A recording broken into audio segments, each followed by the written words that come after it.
How a Jewish spy woman managed to share the Ottoman Sultan's bed.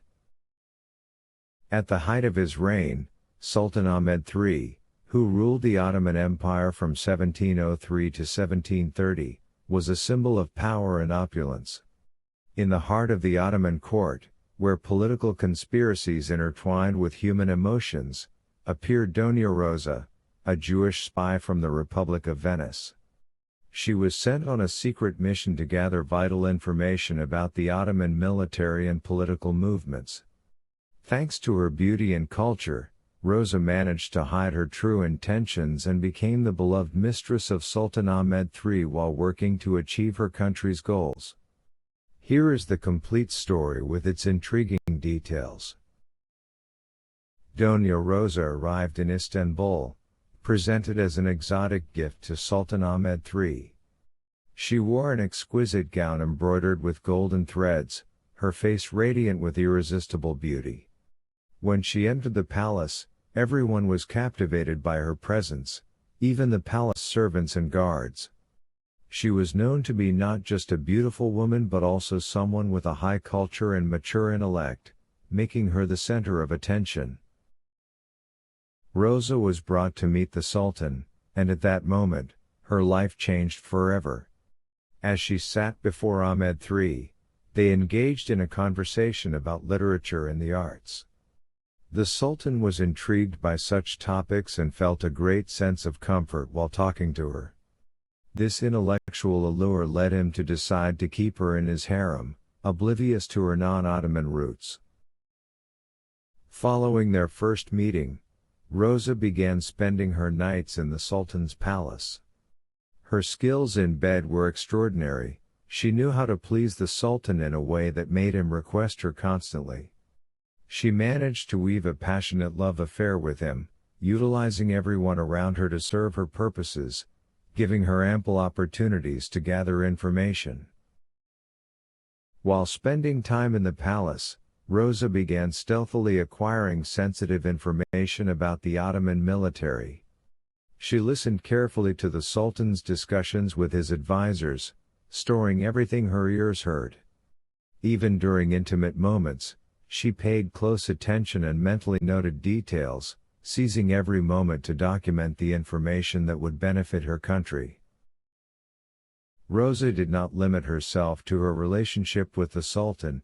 She also began to build connections with the elite guards, especially the commander of the royal guard, Hassan Bey. This guard was deeply infatuated with her, which allowed her to exploit his admiration to obtain vital information about the palace's internal security. She would approach Hassan during quiet times, engaging him in side conversations that provided her with confidential details. Rosa cleverly utilized her intelligence to get close to the Grand Vizier, Khalil Pasha. Through social gatherings, she convinced him that she was genuinely interested in state affairs. As a result, she gained access to important financial and political information, which she transmitted to the Venetian embassy in Istanbul through secret channels. Khalil Pasha viewed her as just a fleeting woman, unaware that she was stealing state secrets. Gathering military information was no easy feat, but Rosa exploited her beauty to establish relationships with army officers. She seduced them into discussing battle plans and military projects while concealing her true intentions. Through these relationships, she accessed crucial information about troop movements, including defense and attack strategies.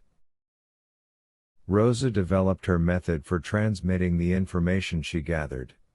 She would write messages in a coded style and rely on a trusted servant in the embassy to transport them abroad. The messages regularly reached the Venetian embassy, where they were analyzed and understood, allowing the Republic to learn everything happening within the palace. Over time, suspicions began to swirl around Rosa. The Sultan and his ministers noticed the leakage of sensitive information, prompting them to launch detailed investigations. One night, Rosa felt danger closing in and realized that her exposure was imminent. She moved cautiously, using her wits to evade any followers. During this turmoil, Rosa discovered that she was pregnant. This news was a double-edged sword. She knew that this pregnancy could be her excuse to escape, but it might also lead to her execution. She convinced Hassan Bey that the child she carried was his, which made him vow to protect her and help her escape from the palace if necessary.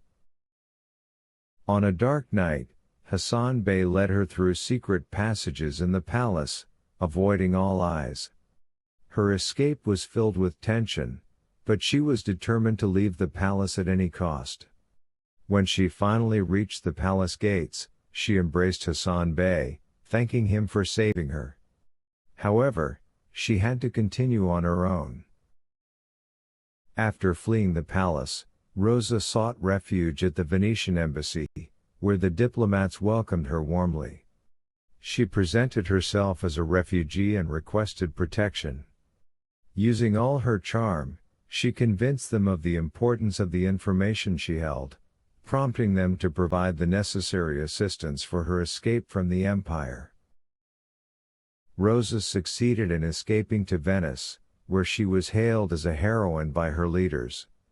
She provided them with vital information she had gathered, helping them strengthen their position against the Ottoman Empire.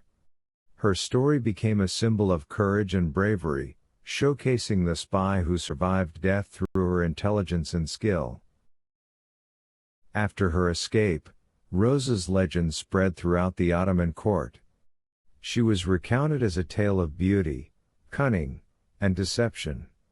Sultan Ahmed III continued to search for her in vain, while Rosa remained in the annals of history as one of the most successful spies of that era. Her story serves as a reminder that beauty can be a powerful weapon in a world filled with intrigue and challenges.